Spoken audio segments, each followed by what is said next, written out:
चलेगा, नहीं चलेगा, नहीं चलेगा। आवास कर्मियों का शोषण नहीं चलेगा, नहीं चलेगा, नहीं चलेगा। तानाशाही नहीं चलेगा, नहीं चलेगा, नहीं चलेगा। झूठा FIR नहीं चलेगा, नहीं चलेगा, नहीं। शोषण बंद करो, बंद करो, बंद करो। हमारी शोषण बंद करो, बंद करो, बंद करो। श्रम कानून बना हुआ है, संडे को हम लोग को छुट्टी मिलना चाहिए। यहाँ कोई संडे मंडे नहीं है। 3-4 महीने से हम लोगों ने संडे को जाना ही नहीं। कोई सरकारी अवकाश जो मिला हम लोगों ने जाना नहीं है। कौन सा अवकाश हम लोग को मिलना चाहिए? 2018 के बाद अब तक मतलब 2025 बीत रहा है, 2007 तक कोई मानदेय का पुनरीक्षण नहीं किया है।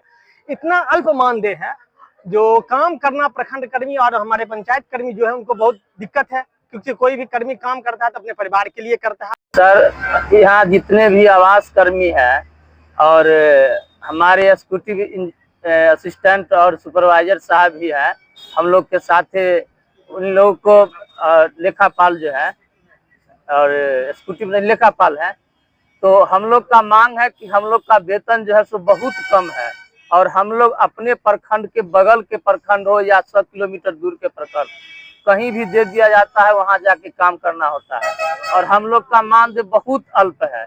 इसलिए हम लोग का मानदेय सबसे पहले बढ़ाया जाए।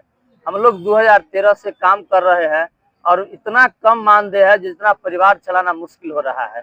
कम से कम परिवार तो कम से कम चलाने के लिए जैसे मानदेय दिया जाए, और नहीं तो हम लोग का स्थिति बहुत खराब होने जा रहा है। और जो भी हम सरकार को इस माध्यम से ध्यान आकृष्ट कराना चाहते हैं, हड़ताल के माध्यम से हमारा ये नहीं है कि सरकार के खिलाफ हम लड़ रहे हैं। हमारी ये मंशा है कि सरकार हम लोग के ऊपर भी ध्यान दे और हम लोग की मांग को सुने और हम लोग के साथ उचित न्याय करे। हम आग्रह करते हैं कि भाई बहुत दिन हो गए है, हम लोग पर भी कृपा दृष्टि आप लोग करिए। हमारी मांग है कि हमारा वेतन जो है सो एक सम्मानजनक होना चाहिए। कम से कम 30,000 रुपया हम लोग का मानदेय हो, जिसमें हमारा कम से कम परिवार चले। हमारे जो भी कर्मी के ऊपर FIR होते हैं उसको बंद किया जाए। हमारे कर्मी के ऊपर जो भी निलंबन का और बर्खास्तगी का कार्रवाई हो रही है वो अविलंब रुक जानी चाहिए। और हम लोग का जो 100 किलोमीटर दूर जो ट्रांसफर होते हैं, जैसे मोहनपुर के लोग को बिथान में हो गया है, तो बगल के नजदीक जो ब्लॉक है उसमें दिया जाए। जो उसको कम दूरी हो तो तेल में जाने में या परिवहन का जो खर्चा है वो बचेगा तो वो परिवार का भरण पोषण कर पाएंगे। क्या दिवसीय सांकेतिक हड़ताल है? सर, ये 3 दिवसीय अभी हड़ताल है, सांकेतिक हड़ताल है। अगर 3 दिन में हमारी मांग अगर नहीं पूरी होती है, हमारी बात अगर नहीं सुनी जाती है, तो हम लोग अनिश्चितकालीन हड़ताल पर जाएंगे। क्या हुआ? बजरंगी सहनी सर, जिला। मेरा मांग है जो हम लोग का नियुक्ति 2013 में एक अधिसूचना बिहार सरकार की तरफ से जारी की गई थी। उसके तहत पंचायत स्तर पर ग्रामीण आवास के सुचारू संचालन के लिए ग्रामीण आवास सहायक, प्रखंड स्तर पर लेखापाल और हमारे प्रखंड सुपरवाइजर की नियुक्ति की गई थी। हम लोग तीनों पोस्ट जो है से एक ही पत्र से आए हैं। तीनों लोग 2014 से हम लोग लगातार काम करते रहे हैं। सरकार के द्वारा 2018 में एक मानदेय का पुनरीक्षण किया गया था, उस समय किसी तरह काम चल जाता था। 2018 के बाद अब तक मतलब 2025 बीत रहा है, 2007 तक कोई मानदेय का पुनरीक्षण नहीं किया है। इतना अल्प मानदेय है जो काम करना प्रखंड कर्मी और हमारे पंचायत कर्मी जो है उनको बहुत दिक्कत है, क्योंकि कोई भी कर्मी काम करता है तो अपने परिवार के लिए करता है और सरकार के हर काम में हम लोग हमेशा तत्पर रहते हैं। सभी लोग मिलजुल कर मतलब आवास योजना के अतिरिक्त भी प्रखंड की जो अन्य कार्य होता है उसको हम लोग करते रहते हैं। विगत में 2 साल से कोई टारगेट नहीं मिला, टारगेट मिला और इतना ज्यादा दबाव रहता है। लगभग 6-7 महीना सितंबर से हम लोग छुट्टी के दिनों में भी काम करते रहते हैं और देर रात तक काम करते रहते हैं। इससे कई आवास कर्मी जो है सो दुर्घटनाग्रस्त भी हुए हैं और कुछ जो है इन लोग का जो है सो मंशा भी ठीक नहीं रहता है। कभी कभी हम लोग सरकार से यही सौहार्दपूर्वक मांग करते हैं, निवेदन पूर्वक मांग करते हैं कि हम लोग का सम्मानजनक मानदेय वृद्धि किया जाए, वेतनमान किया जाए और उसके बाद जो है सो अस्थायीकरण किया जाए। धन्यवाद। रोशन कुमार चौधरी, लेखापाल। संघ के आह्वान पे हम लोग 3 दिवसीय सांकेतिक हड़ताल पे बैठे हैं।